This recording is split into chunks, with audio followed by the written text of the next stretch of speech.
ரிதன்யாவின் கணவர், அவரது மாமனார், மாமியார் ஆகிய மூவரும் தான் காரணம்.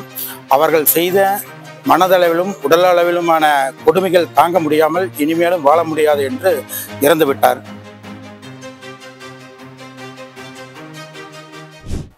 சிபி சுப்பிரமணியம், ரிதன்யாவினுடைய தந்தையாருக்காக வழக்கில் ஆஜராகி வருகிறேன். திருமணமான 78 நாளிலேயே ரிதன்யா என்ற இளம்பெண் இறந்துவிட்டார். இறப்பதற்கு முன்பாக தான் இறப்பதற்கான காரணம் என்ன என்பது குறித்து தனது தந்தையாருக்கு ஆடியோ மூலம் தெரியப்படுத்திவிட்டு இறந்துவிட்டார். அவரது இறப்பிற்கு காரணமான ரிதன்யாவின் கணவர், அவரது மாமனார், மாமியார் ஆகிய மூவரும் தான் காரணம். அவர்கள் செய்த மனதளவிலும் உடலளவிலுமான கொடுமைகள் தாங்க முடியாமல் இனிமேலும் வாழ முடியாது என்று இறந்துவிட்டார். அவர்கள் மீது காவல்துறை வழக்கு பதிவு செய்து முதலில் அவரது கணவரையும் கணவரின் தகப்பனாரையும் கைது செய்திருந்தனர்.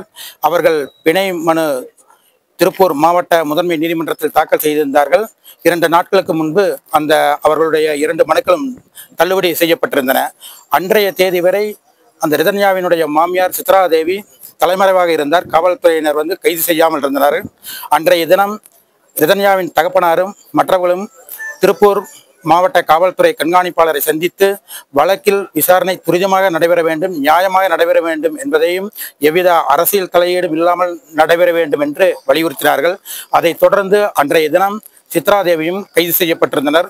சித்ராதேவி கைது செய்யப்பட்ட உடனே அடுத்த நாளே பிணை கோரி மனு தாக்கல் செய்திருந்தனர். அந்த பிணை மனு இன்று திருப்பூர் 1வது கூடுதல் மாவட்ட நீதிமன்றத்தில் விசாரணைக்கு வந்தது. அந்த மனுவிலும் அந்த சித்ராதேவிக்கு ஜாமீன் வழங்கக்கூடாது என்பதற்காக ரிதன்யாவின் தந்தையார் சார்பாக நாங்கள் ஆட்சேபனை மனு தாக்கல் செய்திருந்தோம். அந்த ஆட்சேபனை மனுவை பெற்றுக்கொண்டு நீதிமன்றம் 11ஆம் தேதிக்கு வழக்கை ஒத்திவைக்கப்பட்டுள்ளது. அன்றைய தினம் இருதரப்பும் விசாரணைக்கு ஏற்றுக்கொள்ளப்பட்டு அன்றைய தினம் உத்தரவு பிறப்பிப்பதாக தெரிவித்துள்ளார்கள்.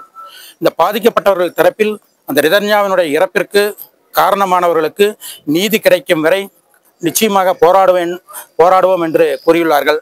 அந்த ரிதன்யாவினுடைய இறப்புக்கு கிடைக்க வேண்டிய நீதியானது நாட்டு மக்கள் அனைத்து பெண்களுக்கும் பாதுகாப்பாகவும் அனைத்து பெண்களுக்கும் ஒரு நீதியாகவும் இனிமேல் இந்த ரிதன்யா போல் ஒரு இறப்பு நிகழக்கூடாது என்பதற்காகவும் அவர் சட்ட போராட்டத்தை நடத்தி வருகிறார்.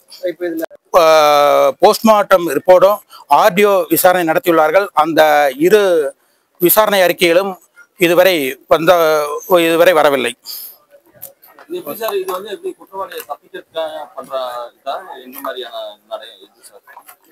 குற்றவாளிகள் இந்த வழக்கில் தப்பிப்பதற்கான வாய்ப்புகள் இல்லை.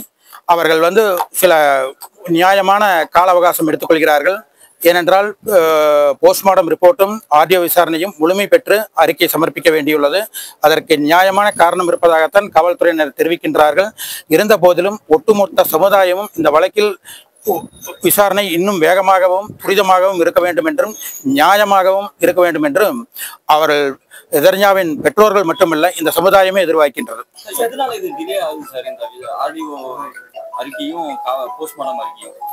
அது காவல்துறையினரை தான் கேட்க வேண்டும். தெரிவிக்கின்றனர். அதே போல் பெற்றோர்கள் தரப்பிலும் இது காலதாமதமாக உள்ளது என்பதற்காகத்தான் மாவட்ட காவல்துறை கண்காணிப்பாளரை சந்தித்து வழக்கினுடைய விசாரணையை துரிதப்படுத்த வேண்டும் என்று கேட்டுக்கொண்டிருக்கின்றோம். காவல்துறை கண்காணிப்பாளரும் உரிய விசாரணை துரிதமாக நடைபெறும் என்று உறுதியளித்துள்ளார்.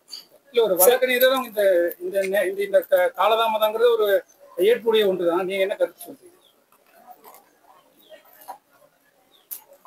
ஒரு நியாயமான ஒரு கால அவகாசம் இருப்பதாகத்தான் கருதுகிறேன். அவர்கள் திரும்பவும் ஒரு 2 வாரம் கழித்து இதே நீதிமன்றத்தில் வேறு மனு தாக்கல் செய்யலாம் அல்லது உயர் நீதிமன்றத்தை நாடலாம். முதலில் சந்தேக மரணம் என்ற அடிப்படையில் முதல் தகவல் அறிக்கை பதிவு செய்து இருந்தார்கள்.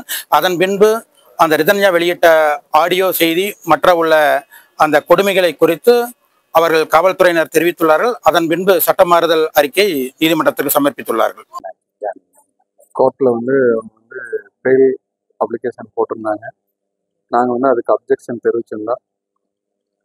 நீதிமன்றம் இருதரப்பு வாதங்களையும் இன்னைக்கு காலையில் விசாரிச்சுட்டு இப்போ மாலை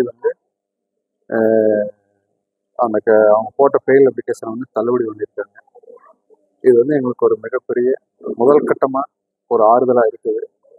இந்த கணம் நீதிமன்றத்துக்கு ஒரு நன்றி தெரிவிச்சுக்கிறேன். கண்டிப்பாக என் பெண்ணுக்கு நீதி கிடைக்குங்கிறது இதன் மூலியம் எனக்கு உறுதியாகப்பட்டது. நீதிமன்றத்துக்கும் நீதிபதிக்கும் நன்றி தெரிவித்துக் கொள்கிறேன்.